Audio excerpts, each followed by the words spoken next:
saying things doesn't fucking matter, man, because when you are in traumatic situations with other people,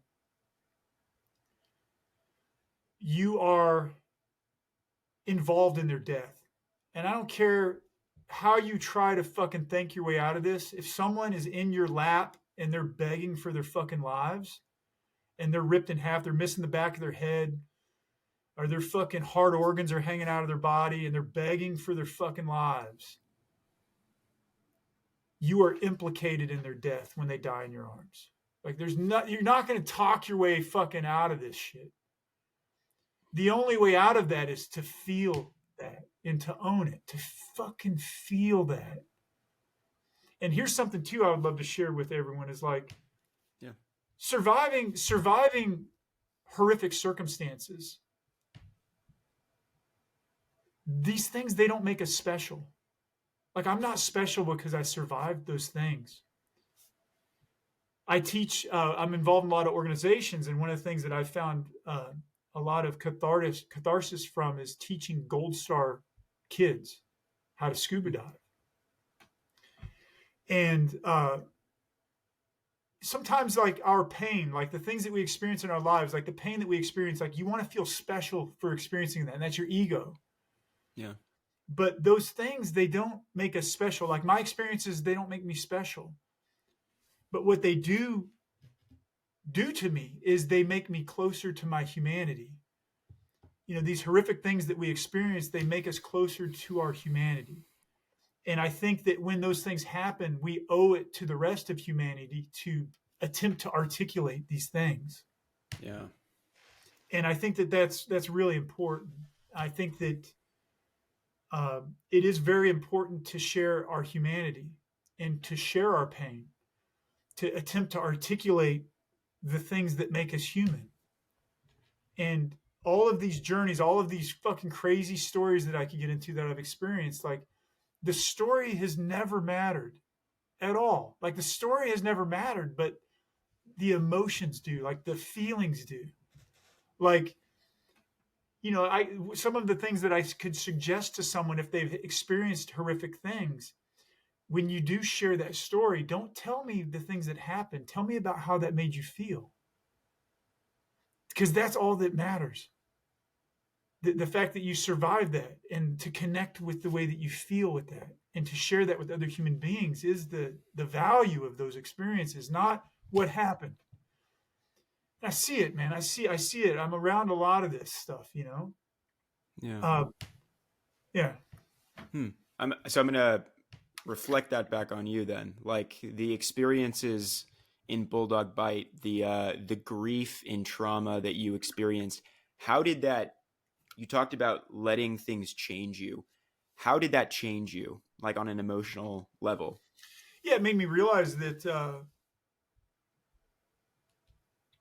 well, one, you know, like, our emotions, if we don't feel our emotions, they will break us. Like, that will be the weak link in the chain. Uh, it forced me to realize whatever intangible thing that I was seeking from special operations, what I was seeking from this path in my life, I had just surpassed it. And it was a very intangible thing, but it was immediately I had surpassed what I could physically do. And that I needed to take stock of that and take that same intensity in a different direction.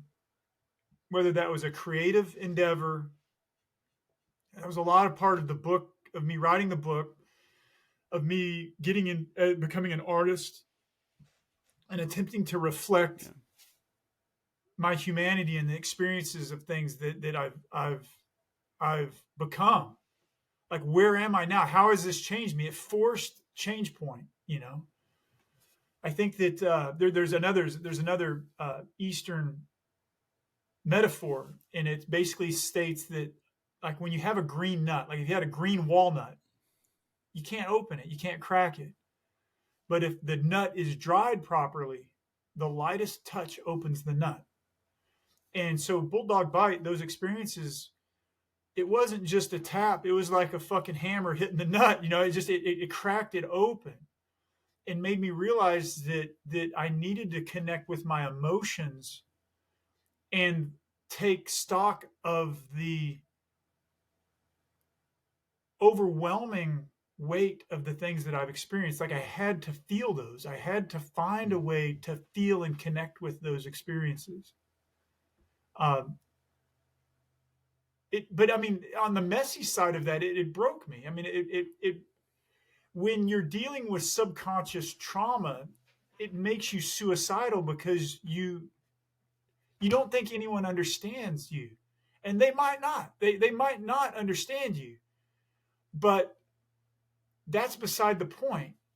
The problem is no one has value in the pain of your growth other than you right there, right? Like so, Yeah.